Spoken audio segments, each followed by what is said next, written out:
Halo, Assalamualaikum warahmatullahi wabarakatuh. Perkenalkan, nama saya Nisa Fitriana dengan NIM 15115190026. Di sini saya akan memberikan presentasi, yaitu tentang kondisi pelanggan. Sebelum mengetahui kondisi pelanggan, yang pertama itu kita harus tahu nih konsep tentang pelanggan dan kepuasan pelanggan. Nah, pengertian pelanggan menurut Gesper dalam Laksana tahun 2018 halaman 10, pelanggan itu dikategorikan ada 3. Yang pertama yaitu pelanggan internal, yang merupakan pelanggan yang berada dalam perusahaan dan memiliki pengaruh pada performasi pekerjaan atau perusahaan kita sendiri. Yang kedua, pelanggan antara atau intermediate customers, merupakan mereka yang bertindak atau berperan sebagai perantara, bukan sebagai pemakai akhir produk itu sendiri. Dan yang terakhir yaitu pelanggan eksternal, merupakan pembeli atau pemakai akhir produk tersebut yang sering disebut sebagai pelanggan data atau the real customers. Nah, jadi dapat disimpulkan pelanggan adalah orang yang menjalankan produk yang telah dibuat dan dipasarkan oleh sebuah perusahaan, di mana orang ini bukan hanya sekali membeli produk tersebut, tetapi berulang-ulang. Dan ada juga nih menurut ahli, yaitu Nasution tahun 2004, halaman 102, pelanggan suatu perusahaan adalah orang yang membeli dan menggunakan produk suatu perusahaan.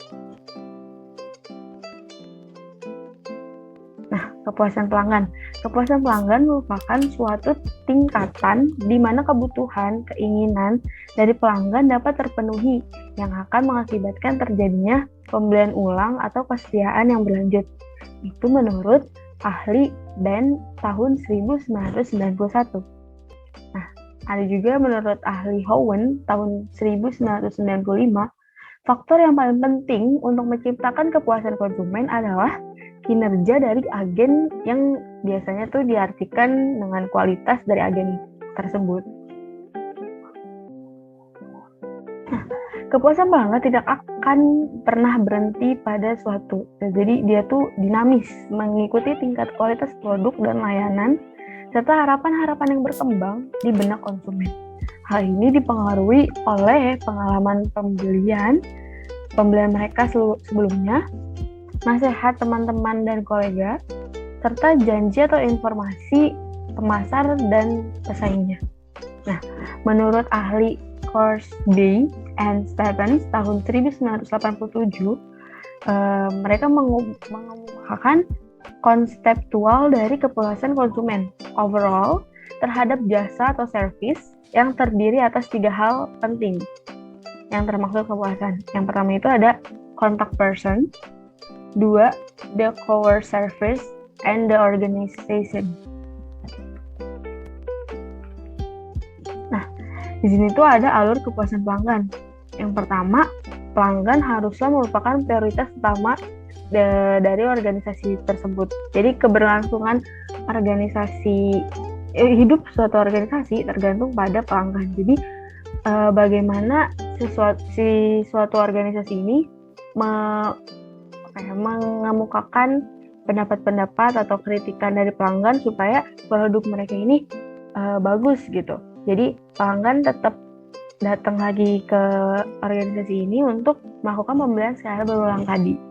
Nah, yang kedua yaitu kepuasan pelanggan dijamin dengan menghasilkan produk-produk berkualitas tinggi. Kepuasan berimplikasi pada perbaikan terus-menerus sehingga kualitas harus diperbarui setiap saat agar pelanggan tetap puas dan layak. Nah, jadi dari pelanggan diprioritaskan, setelah pelanggan diprioritaskan, kita mendapatkan nih, kritikan seperti kurang besar atau masih ada barang yang cacat. Nah, dari situ kita olahlah kritikan kita tersebut untuk kepuasan pelanggan itu sendiri. Nah, yang terakhir itu ada pelanggan yang puas dengan kualitas produk atau jasa yang dibeli dari suatu organisasi, menjadi pelanggan yang dapat diandalkan. Oleh karena itu, kepuasan pelanggan sangat penting. Jadi, ketika step 1, step 2, dan step terakhir ini adalah step yang eksekusi gitu. Gimana cara di step 2 kita sudah membangun kritikan untuk menjadikan suatu produk yang baik dan diterima oleh si pelanggan tersebut, kita mendapat kepuasan tersendiri dan pelanggan pun menjadi semakin kayak, oh aku harus beli di sini karena mereka begini seperti itu. Nah, di sini ada bagian tingkat kepuasan. Yang pertama itu tujuan perusahaan. Jadi tujuan perusahaan ini harus apa nih? Misalnya dia mau bikin produk shampoo ramah lingkungan. Berarti kan harus memperhatikan lingkungan sekitar produk ini tuh kalau selesai dipakai atau air bilasan itu mengganggu lingkungan atau tidak, atau tujuan-tujuan perusahaan yang lain. Nah, menghasilkanlah sebuah produk yang sesuai dengan tujuan-tujuan tadi. Tadi kan shampoo ramah lingkungan, berarti produk ini aman digunakan atau tidak perih di mata dan air bilasannya itu tidak mencemari lingkungan. Nah, setelah adanya produk inovasi seperti ini, di konsumen sendiri menjadi seperti kayak, oh, saya juga harus mencintai lingkungan nih dengan membeli produk ini karena produk ini unggul dalam segi material, bahan-bahan seperti itu. Jadi mempunyai nilai yang plus di mata pelanggan. Nah, dari situ muncullah tingkat kepuasan seperti, saya puas banget sama produk ini karena produk ini memang benar-benar ramah lingkungan dan benar-benar tidak perih di mata tadi gitu. Nah, di sini juga ada kebutuhan dan keinginan konsumen. Jadi sebenarnya kebutuhan dan keinginan konsumen itu bisa menjadi suatu ide atau pencetus dari tujuan perusahaan itu sendiri untuk membuat produk. Nah, jadi setelah dapat tingkat kepuasan, mungkin pelanggan masih kayaknya seperti ada yang kurang gitu. Nah, bisa disampaikan kritiknya agar harapan konsumen terhadap produk yang sudah dikembangkan ini tuh lebih baik lagi. Gitu. Nah, di sini ada macam-macam metode dalam pengukuran kepuasan pelanggan. Yang pertama itu sistem keluhan dan saran. Jadi di organisasi ini memberikan kesempatan yang luas bagi para pelanggannya untuk menyampaikan saran dan keluhan. Seperti tadi, misalnya di produk shampoo ramah lingkungan itu masih mahal gitu harganya, atau masih sulit didapatkan di minimarket terdekat. Nah, itu menjadi sebuah kritik dan saran untuk suatu perusahaan untuk bisa mendistribusikan produk ini supaya bisa dipakai untuk masyarakat umum gitu dan mudah ditemukan gitu. Nah, yang kedua itu plus customer analysis. Nah, jadi ini perusahaanlah yang menghubungi pelanggan sendiri. Ya, nah jadi kenapa nih kok kalian berhenti gitu mau berdistribusi kepada kita? Apa ada barang yang selalu kita antar ke kalian itu cacat atau bagaimana? Nah, itu jatuhnya jadi customer care. Nah, yang ketiga itu ada survei kepuasan pelanggan. Nah, di sini tuh umumnya penelitian mengenai kepuasan pelanggan, jadi pakai survei gitu. Jadi ditelepon si pelanggannya itu oleh perusahaan menanyakan, tapi agak beda untuk si lost customer ya. Jadi untuk survei kepuasan pelanggan ini biasanya wawancara langsung gitu. Jadi kita bertanya, mereka menjawab, tapi kan kalau ini kalau di lost customer itu lebih ke bertanya dalam artian khusus. Kalau misalnya di survei kepuasan pelanggan ini secara generalnya, apa sih yang misalnya kayak apakah Anda puas dengan pelayanan yang diberikan terhadap Anda selama ini gitu. Seperti itu untuk contoh survei kepuasan pelanggan. Nah, survei kepuasan pelanggan itu merupakan metode yang paling banyak digunakan dalam pengukuran kepuasan pelanggan. Karena metode kepuasan pelanggan ini dapat menggunakan pengukuran sebagai berbagai ciri sebagai berikut. Yang pertama, pengukuran dapat dilakukan secara langsung dengan pernyataan. seperti mengungkapkan seberapa puas saudara terhadap pelayanan CV sarana media advertising pada skala berikut. Nah, skalanya itu biasanya itu ada sangat tidak puas, netral, puas, dan sangat puas. Nah, itu tuh sudah ada di directly reported stratification. Nah, yang kedua itu responden diberi pertanyaan mengenai seberapa besar mereka mengharapkan suatu atribut tertentu dan seberapa besar yang mereka rasakan, atau deferred distraction. Nah, yang ketiga, responden diminta untuk menuliskan masalah-masalah yang mereka hadapi berkaitan dengan penawaran. Terus di samping itu, responden juga diminta untuk menuliskan perbaikan-perbaikan yang mereka sarankan, atau yang biasa disebut jadi problem analysis. Dan yang terakhir, responden dapat diminta untuk meranking berbagai elemen dari penawaran berdasarkan derajat pertanyaan setiap elemen-elemennya, baik dari kinerja perusahaan dalam elemen masing-masing, atau biasa disebut performance rating. Kita masuk bab 2, yaitu kebutuhan internal dan eksternal pelanggan. Nah, untuk mengidentifikasi kebutuhan pelanggan, ada suatu pendekatan nih, ada 6. Yang pertama itu memperkirakan hasil, 2. Mengembangkan rencana untuk mengumpulkan informasi, 3. Mengumpulkan informasi, 4. Menganalisis hasilnya, yang kelima, memeriksa validasi kesimpulan, dan 6. Mengambil tindakan. Nah, kunci utama untuk mengidentifikasi kebutuhan pelanggan internal adalah komunikasi secara terus-menerus antar karyawan yang saling terkait dan tergantung suatu sama lain sebagai individu dan antar departemen yang saling tergantung secara suatu unit. Komunikasi secara berkesinambungan dengan pelanggan eksternal juga sangat penting dalam pasar kompetitif. Strategi yang tepat dalam rangka pembentukan fokus pada pelanggan yaitu dengan cara jalan membentuk mekanisme yang efektif untuk memudahkan komunikasi dan kemudian melaksanakannya. Nah, untuk mengidentifikasi pelanggan internal maupun eksternal, ada 2 hal penting dalam komunikasinya. Yang pertama itu, menyediakan sarana bagi karyawan untuk berpartisipasi dan menjelaskan kepada karyawan mengenai tindakan-tindakan manajemen yang menurut mereka berlawanan dengan kualitas. Nah, di sini ada 10 kunci pengukuran pelanggan. Yang pertama itu ada frekuensi. Di sini untuk mengetahui kepuasan pelanggan, biasanya diadakan survei paling tidak 2-3 bulan sekali untuk mengetahui seberapa effortkah atau seberapa baguskah ini produk dalam jangka waktu 2-sebulanan ini, atau ada kendala pengiriman atau barang cacat atau expired seperti itu. Yang kedua itu ada format.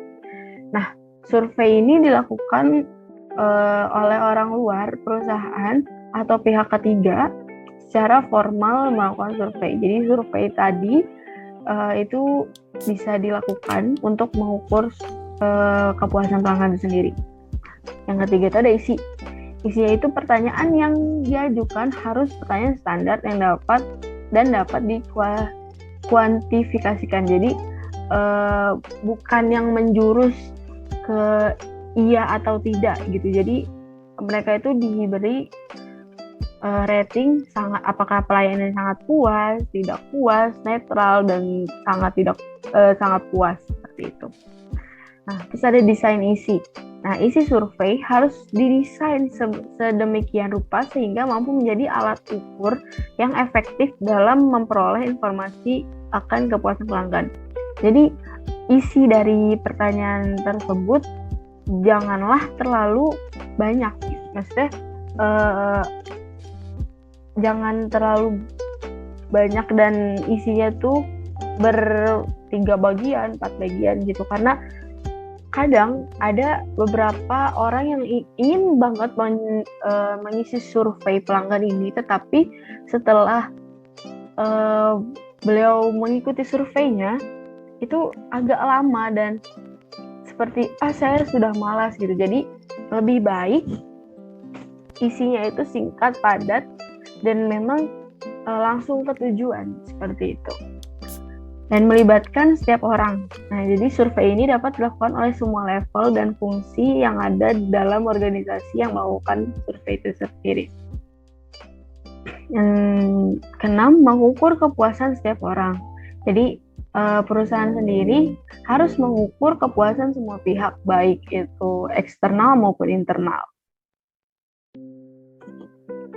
Yang ketujuh, ada hubungan dengan kompensasi dan reward lainnya. Jadi hasil pengukuran kepuasan pelanggan tadi dijadikan sebagai penentuan kompensasi intensif dalam penjualan. Jadi yang tadi sudah disebutkan ada penilaiannya itu kan tidak puas, sangat tidak puas, netral, puas, dan sangat puas. Jadi pertanyaan tadi dikelompokkan berdasarkan survei yang diisi oleh pelanggan, di mana ketika yang mendapatkan nilai sangat puas itu ditingkatkan lagi kinerja atau pembagusan suatu produk tersebut. Nah, jika mendapatkan rating tidak puas sama sekali, nah maka perusahaan harus memikirkan bagaimana caranya untuk meningkatkan kualitas dari si penilaian tidak puas sama sekali itu. Nah, terus yang ke-8 itu ada penggunaan ukuran secara simbolik. Nah, jadi di sini itu bagaimana cara mengukur kepuasan pelanggan ya. Nah, yang terakhir itu ada bentuk pengukuran lainnya.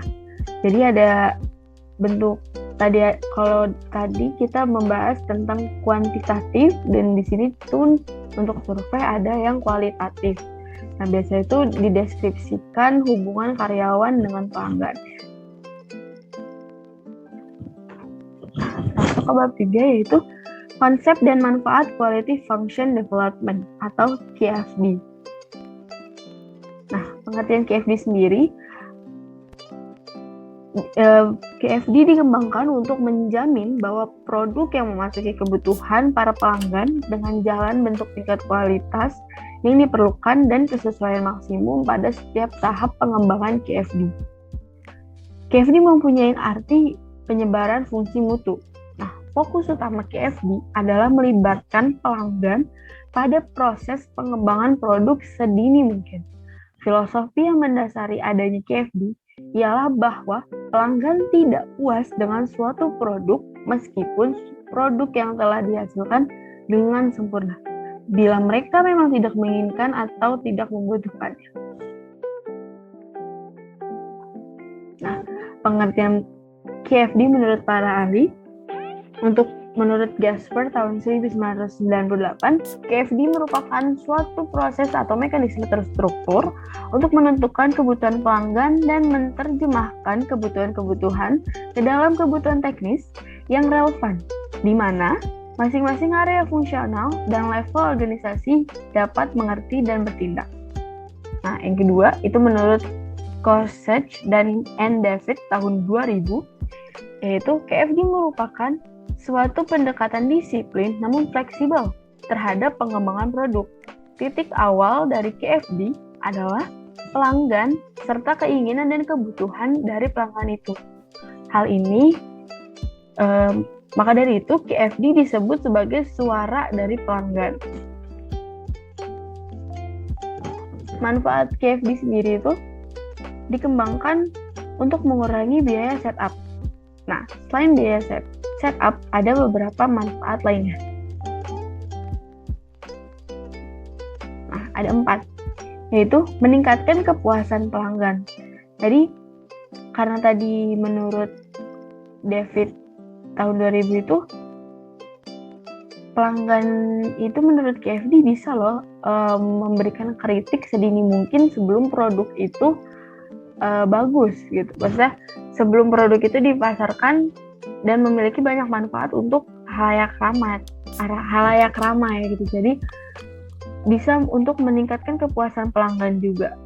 Karena pelanggan lah yang memberi masukan terhadap suatu produk tersebut. Yang kedua, mengurangi waktu implementasi. Yang ketiga itu mendorong adanya kerjasama. Jadi mendorong adanya kerjasama antara perusahaan maupun pelanggan untuk menciptakan suatu produk yang baik digunakan untuk masyarakat dan berguna untuk lingkungan.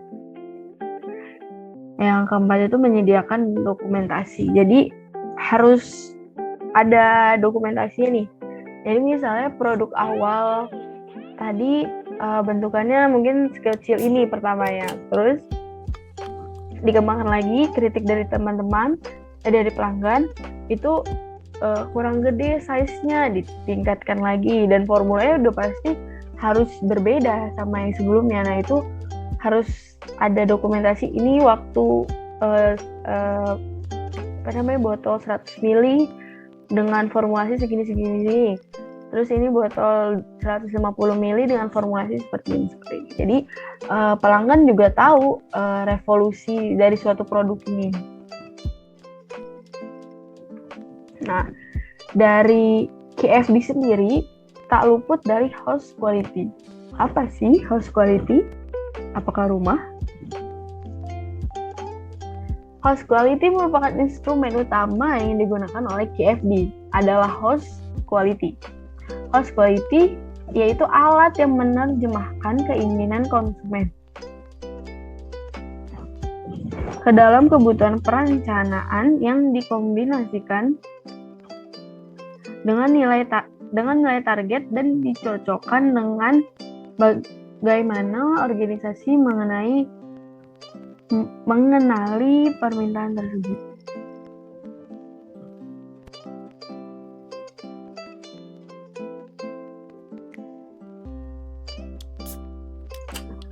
Nah, di sini ada gambar untuk house of quality. Jadi ada hubungan antar sesama karakteristik, deskripsi teknik, terus ada hubungan antara atribut permintaan dan deskripsi teknik, dan prioritas teknik. Nah, di luar itu menjadi voice of customer dan prioritas keinginan konsumen. Jadi kanan kirinya ini sebagai kritik dan saran dari konsumen untuk membentuk suatu house yang terkontrol gitu kualitasnya. Nah, yang keempat itu ada struktur, proses, dan implementasi dari quality function development.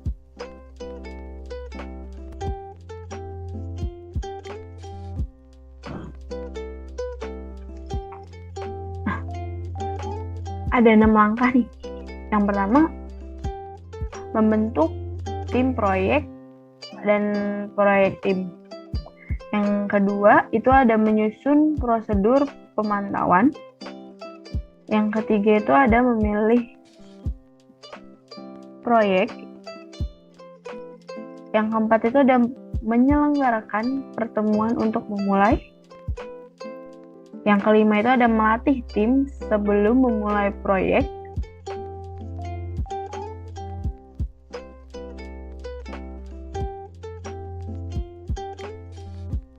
Dan yang terakhir itu untuk mengembangkan matriks-matriks.